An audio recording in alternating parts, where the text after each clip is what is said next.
place us in time to emphasize the importance of time, because everything is about time, how we use it, how we mark it. And today is an important day, because today is the day that we name the managers. We go to the floor to pass the resolution to transmit the articles of impeachment to the Senate, and later in the day, when we have our engrossment, that we march those articles of impeachment to the United States Senate. As I've said, it's always been our founders, when they started, when in the course of human events it becomes necessary, when. Abraham Lincoln 7 years ago. Thomas Paine, these are the times that try men's souls, the times that found us. Again and again, even our poets. Longfellow. Remember, listen, my children, and you will hear of the midnight ride of Paul Revere on the 18th of April in 75. Hardly a man is now alive that remembers that famous day and year. It's always about marking history using time. On December 18th, the House of Representatives impeached the President of the United States, an impeachment that will last forever. Since December 18th, there have been comments about when are we going to send the articles over. Well, we had hoped that the courtesy would be extended, that we would have seen what the process would be in the Senate. Short of that, that time has revealed many things since then.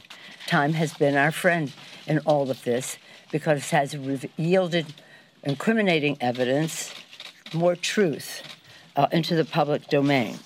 Since we passed the articles on December 20th, 2 days later, new emails showed that 91 minutes after Trump's phone call with President Zelensky, a top Office of Management and Budget aide asked the Department of Defense to hold off on the Ukraine aid. On December 29th, revelations emerged about the OMB director and acting chief of staff Khomeini's role in the delay of the effort by lawyers in the administration to justify the delay, and the alarm. This is very important, that the alarm that the delay time caused within the administration.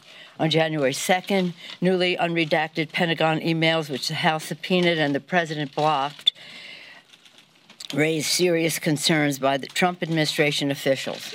They were concerned about the legality of the president's hold on the aid to the Ukraine. On January 6th, former Trump National Security Advisor John Bolton said he would comply with a subpoena to testify, and that he has new relevant information. On January 13th, reports emerged the Russian government hacked the Ukrainian gas company Burisma as part of their ongoing effort to influence U.S. elections in support of President Trump. And just yesterday, the House committee, two of our chairmen here, Chairman Nadler of Judiciary, Chairman Schiff of Intelligence, Chairman Eliot Engel of Foreign Affairs, and Chairwoman Maloney of Government Reform, they released new evidence pursuant to a House subpoena. Lev Parnas, you know who that is, an associate of Rudy Giuliani, that further proves the president was a central player in the scheme to pressure Ukraine for his own benefit in the 2020 election. This is about the Constitution of the United States, and it's important for the president to know, and Putin to know, the American voters in America should decide who our president is, not Vladimir Putin in Russia. So today I'm very proud to present the managers who will bring the case, which we have great confidence in terms of impeaching the president and his removal. But this further evidence insists that, and we wouldn't be in this situation had we not waited, insist that there be witnesses and that we see documentation. And now you see some of that change happening on the Senate side.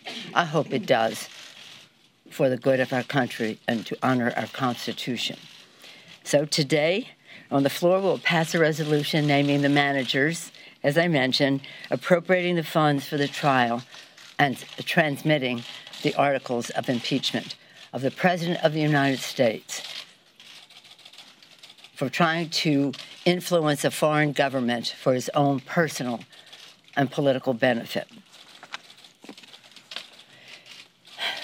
Chair Adam Schiff of California, our lead manager. Chairman Schiff is, as you know, chair of the Permanent Select Committee on Intelligence, is serving his 10th term in Congress. Excuse me. Before Congress, Mr. Schiff was a California state senator and served as a federal prosecutor in the U.S. Attorney's Office in Los Angeles for 6 years, most notably prosecuting the first federal FBI agent ever to be indicted for espionage. Chairman Jerry Nadler, chair of the House Judiciary Committee, is serving his 15th term in Congress. Mr. Nadler served as the top Democrat on the Judiciary Subcommittee on Constitution, Civil Rights, and Civil Liberties for 13 years. Before Congress, Mr. Nadler served in the New York State Assembly for 16 years. Wow. Chair Zoe Lofgren, chair of the House Committee on House Administration, which has jurisdiction over federal elections, is a senior member of the House Judiciary Committee. Ms. Lofgren is serving her 13th term in Congress. This is Chairwoman Lofgren's third impeachment as a Judiciary Committee staffer in the Nixon impeachment, as a member of the Judiciary Committee on the Clinton impeachment, and now as a manager in this impeachment of President Trump. Chair Hakeem Jeffries of New York. Chairman Hakeem Jeffries is the chair of the House Democratic Caucus and is currently serving his fourth term in Congress. He's a member of the House Judiciary Committee. Before being in Congress, he served in the Assembly of New York for 6 years, an accomplished litigator in private practice before running for elective office. Mr. Jeffries clerked for the Honorable Howard Baer, Jr. of New York District Court for the Southern District of New York. Congresswoman Val Demings of Florida. Congresswoman Val Demings is a member of both the House Permanent Select Committee on Intelligence and the House Judiciary Committee. Ms. Demings serving her second term in Congress. Before Congress, Ms. Demings served as the Orlando Police Department for 27 years, part of that time as the first woman police chief in Orlando. Congressman Jason Crow of Colorado is a member of the House Armed Services Committee. Mr. Crow served our country, bravely as an Army Ranger in Iraq and Afghanistan. Before running for Congress, Mr. Crow was a respected litigator in private practice in Colorado. Congresswoman Sylvia Garcia of Texas. Congresswoman Sylvia Garcia is a member of the House Judiciary Committee. Before Congress, Ms. Garcia served in Texas State Senate previously. She was the director and presiding judge of the Houston Municipal System and was elected city controller. Ms. Garcia was later elected the first Hispanic and first woman to be elected in her own right to the Harris County Commissioner's Court. As you can see from these descriptions, the emphasis is on litigators. The emphasis is on comfort level in the courtroom. The emphasis is making the strongest possible case to protect and defend our Constitution, to seek the truth for the American people. I'm very proud and honored that these 7 members, distinguished members, have accepted this serious responsibility, again, to protect and defend for the people, defending our democracy. When we leave here, a little bit later at noon, we'll go to the floor and pass a resolution naming the managers officially. But I wanted to say more about them here and to say that the decision to come down in favor of litigators is necessitated by the clear evidence that we should have witnesses and we should have documentation, and we have to make the strongest prosecution, not only of our very strong case, but of all the information that has come forth since. We're going to take a few questions. Speaker Pelosi. Yes, sir. If time has only strengthened your case, why did you rush to have a vote before Christmas? And, Mr. Chairman, why hold only public hearings for just 2 weeks? Well, couldn't you stretch this out longer in order to get this more information that you consider has only bolstered your case? Well, I'll yield to the distinguished chairman, but I will say that we had a strong case for impeachment of the president and removal for the president. Anything more would be in terms of where we go in the Senate, and I'll yield to the chairman. We've always felt a certain urgency about this impeachment, given that the president was trying to get foreign help in cheating in the next election. But as soon as we did take up and pass the articles, Mitch McConnell made it clear that he didn't want a trial in the Senate, that he didn't want to hear from witnesses, that he didn't want documents. And this time has given us the ability to show the American people the necessity of a fair trial, to expose the degree to which McConnell is working hand in hand with the subject of the impeachment, the president, to essentially turn what should be a trial into a sham. And that time has been, I think, very effective in not only bringing new evidence to light, and the evidence was already overwhelming, but also forcing senators to go on record. Do they want a fair trial, one that's fair to the president, but also fair to the American people, or are they going to participate in a cover-up? So I think it's been very effective, and as you've seen, additional evidence continues to come to light that not only has bolstered an already overwhelming case, but has also put additional pressure, I think, on the Senate to conduct a fair trial. And the last thing I'll say is Mr. McConnell has taken to saying that the Senate should only consider the closed record that comes from the House. And as if what the Senate is not a trial, but an appeal from a trial. But of course, the Senate, the framers had in mind a real trial with witnesses and evidence. And if McConnell makes this the first trial in history without witnesses, it will be exposed for what it is, and that is an effort to cover up for the president. Finally, some have suggested, as part of your question, why didn't we wait to get more testimony? Well, we have sought McGahn's testimony, Don McGahn, the president's lawyer, since April of last year. We still don't have a final court judgment. So, yes, we could have waited years to get testimony, further testimony from all the people the president has been obstructing. But essentially, that would completely negate the impeachment power. That is, allow the president, by virtue of obstruction, to prevent his own impeachment. And that was an unacceptable course, particularly when the whole object of the president's scheme was to cheat in the election, which is the ordinary mechanism for dealing with a corrupt presidency. Madam Speaker. Madam Speaker. Let me just say, I was very discouraged to see Mitch McConnell sign on to a resolution dismissing the case. That, to me, dismissal is cover-up. Dismissal is cover-up. Do you want to speak to that, Jerry? Let me add to that.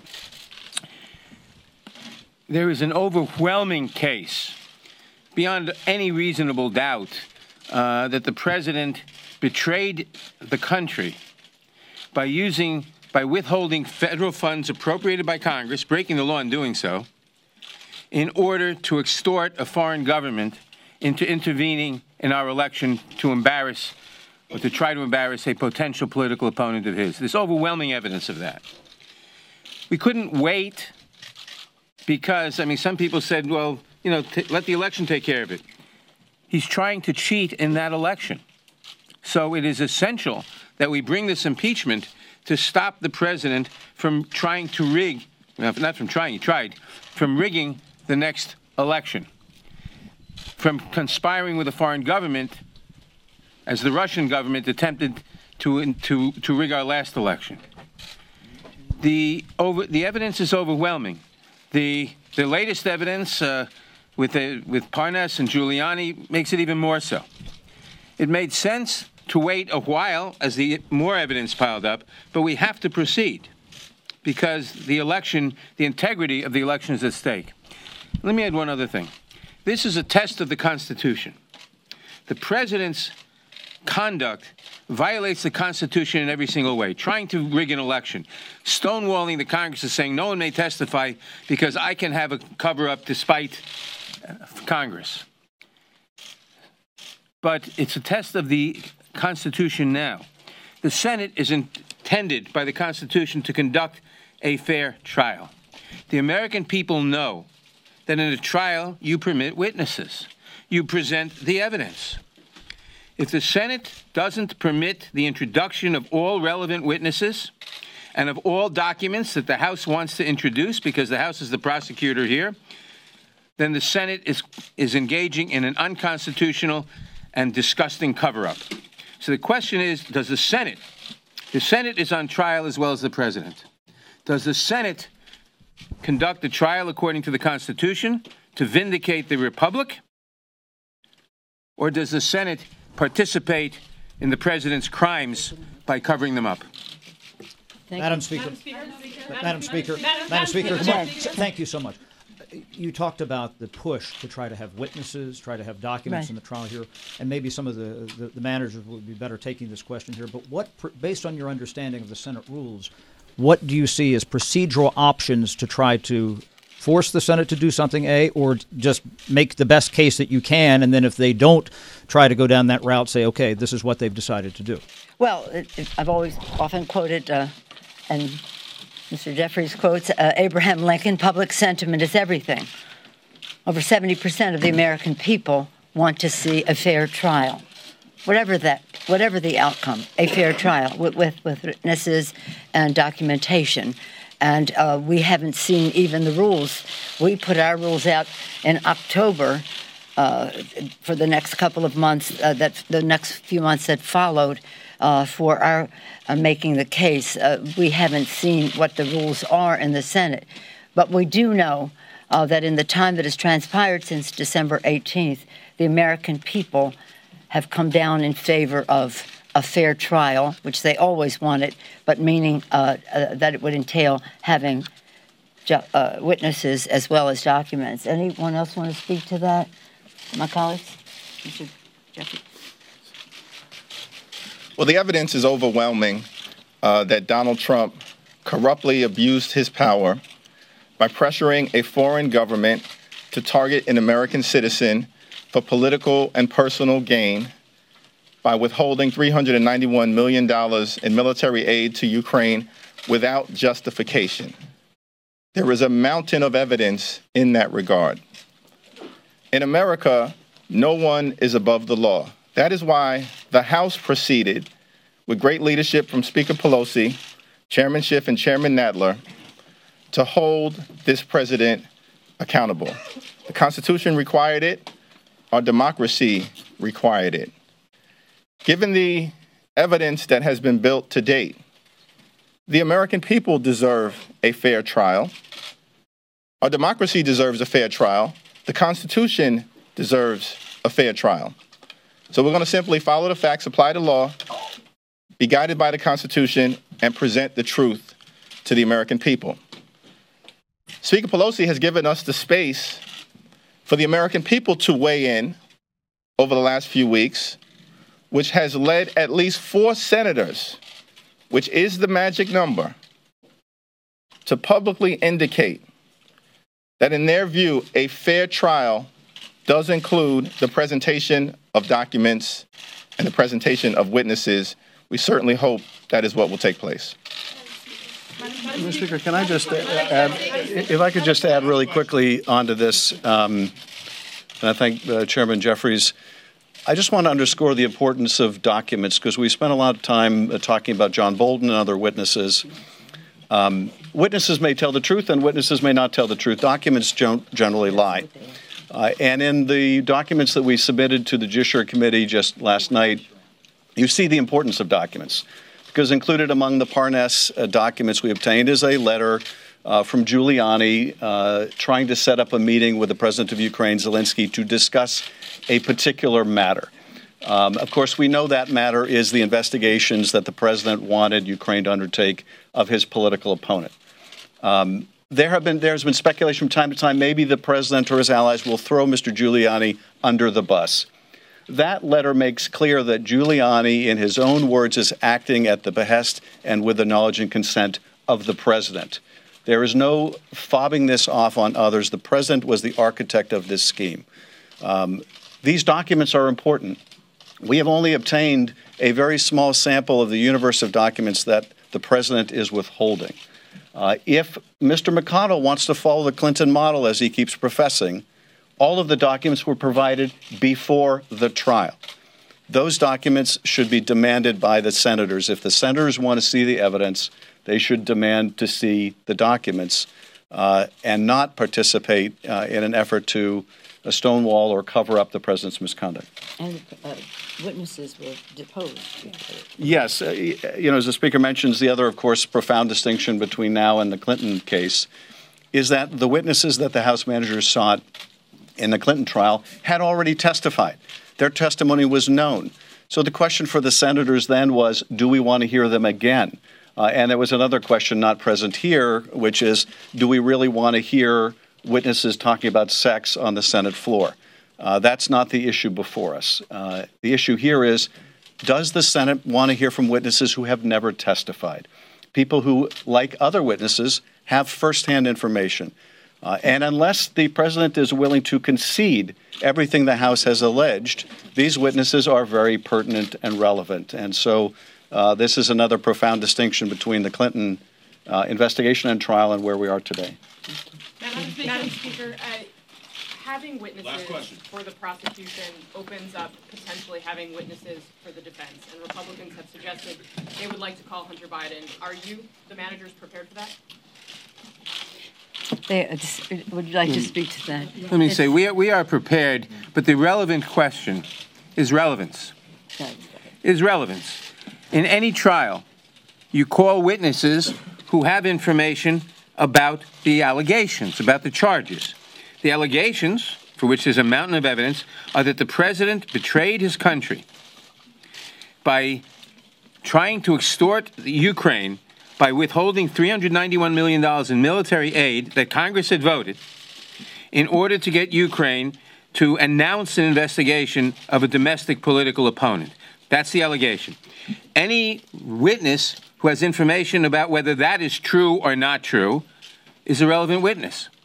Anybody like Hunter Biden who has no information about any of that is not a relevant witness. Any trial judge in this country would rule such a witness as irrelevant and inadmissible. If someone is accused of robbing a bank, witnesses who say we saw him run into the bank or we saw him someplace else are relevant.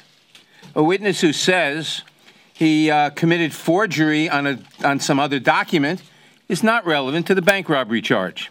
That's the distinction.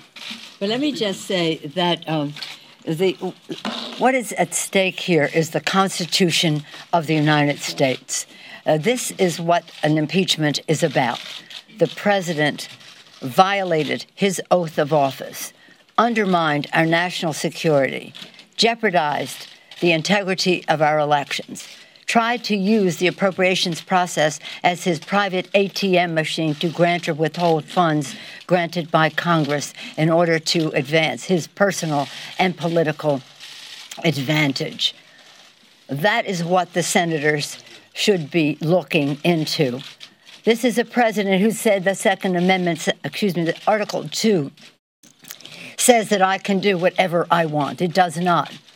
He's undermining a system, the beautiful, exquisite, brilliant genius of the Constitution, the separation of powers, by granting to himself the powers of a monarch, which is exactly what Benjamin Franklin said we didn't have, a republic, if we can keep it. So this is a very serious matter, and we take it to heart in a really solemn way. In a very solemn way. It's about the Constitution. It's about the republic, if we can keep it. And they shouldn't be frivolous with the Constitution of the United States, even though the President of the United States has. The President is not above the law. He will be held accountable. He has been held accountable. He has been impeached.